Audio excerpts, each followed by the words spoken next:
À l'occasion de la Journée internationale du travail, Burkina 24 se penche sur la lutte syndicale dans le pays d'Afrique de l'Ouest. Le mouvement du peuple pour le progrès salue ainsi tous les travailleurs dont la contribution a aidé à faire progresser l'expression démocratique dans le pays.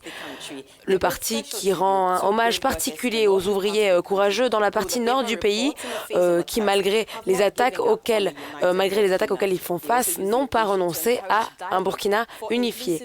Le parti qui a aussi profité de l'occasion pour encourager le dialogue dont l'objectif est non seulement une croissance inclusive, mais surtout une répartition équitable de ses fruits.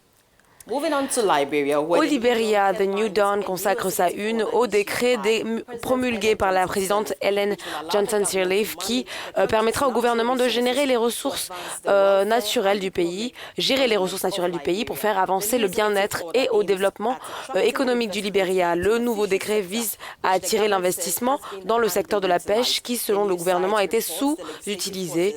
L'article explique par ailleurs que le processus législatif visant à transformer le Bureau de la pêche en agence autonome a été entamé. L'agence sera chargée de la responsabilité de gérer la pêche, l'aquaculture ainsi que la délivrance de permis de pêche. Enfin, The New Vision en Ouganda se penche sur l'arrestation du chef de la police des stupéfiants de la division de Kabalagala. En effet, l'unité des normes professionnelles de la police aurait procédé à une recherche impromptue dans son bureau durant ce week-end, trouvant ainsi un certain nombre de pièces qui n'avaient pas été enregistrées. Il s'agirait entre autres de drogue, de fausses devises locales et étrangères.